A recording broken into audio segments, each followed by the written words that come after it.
Hi there, my name is Tatiana and you're watching YouTube channel You Can. Today is April 8th and in today's video I would like to share some things that we have done to help keep our brassicas safe from worms. For those of you who are new to the channel, I am not a professional gardener. I'm a hobby gardener, so everything that I share in my videos is basically stuff that I've tried out myself and kind of came to certain methods of doing of gardening based on trial and error. So one of you have commented on one of the videos that I made earlier asking what we do to help protect the brassicas or the cruciferous vegetables, which would be your cabbage and kale and Brussels sprouts, kohlrabi, cauliflower, from being destroyed by worms. So in central Pennsylvania, the biggest enemy of the cabbage family is the white cabbage butterfly. The worms the eggs that the cabbage butterfly lays on the cabbage leaves turn into worms, and then those little green worms basically can eat a whole cabbage plant within a very short period of time. So the most effective way that we found to protect our cabbage plants and everything in the cabbage family from worms is to plant early, meaning you would plant sometime in March, early March, and use the row cover and keep those plants covered until they are mature and ready to be cut. We had actually done that 2 or 3 years ago and it worked out perfect. I had a wonderful harvest of cabbage and Brussels sprouts, kohlrabi, cauliflower, broccoli. They were worm free because the cabbage butterfly had not yet emerged and it was not there to basically lay the eggs on the cabbage. So that's the most effective way. Plant early, keep it covered. You will get a mature crop before the cabbage butterfly actually makes its way or makes its appearance.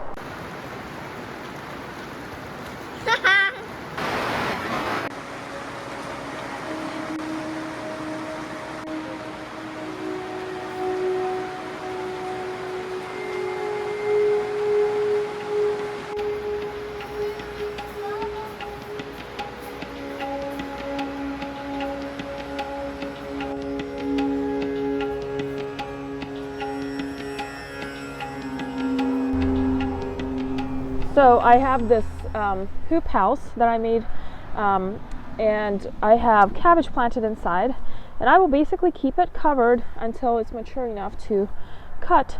That way there will be no pests on it and it will grow significantly faster because the moisture, basically the humidity in these hoop houses is a little higher because the heat gets trapped inside. So I will keep them covered also for pest prevention.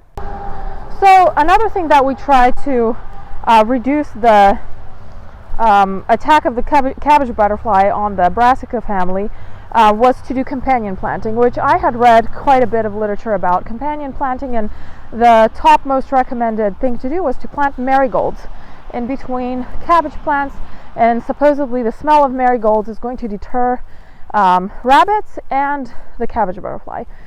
Didn't really work for us. I mean, we still had lots of worms on the cabbage, and even though it looked beautiful, and I'm still going to plant marigolds again this year because they're edible and they look absolutely stunning in between cabbage, it did nothing literally for the cabbage butterfly.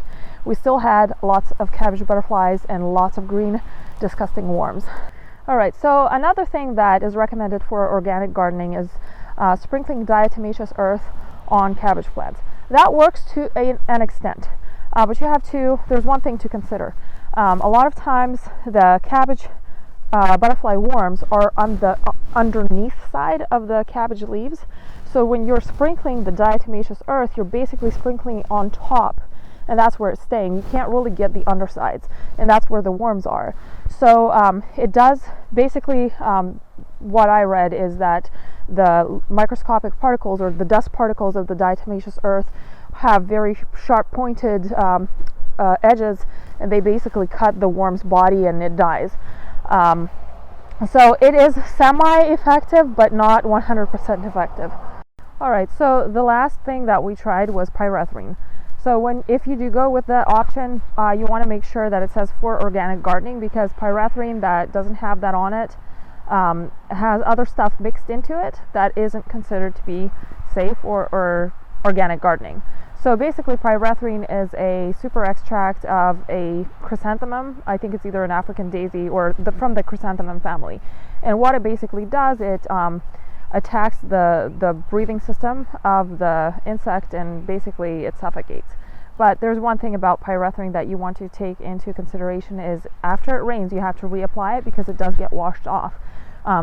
But that is like if you don't get to plant your brassicas early enough in the season and they're not mature enough to cut before the butterflies come out, then spraying with pyrethrin is like by far the most effective way that we have found. Thanks for watching. If you guys enjoyed the video, please hit a like and subscribe to the channel.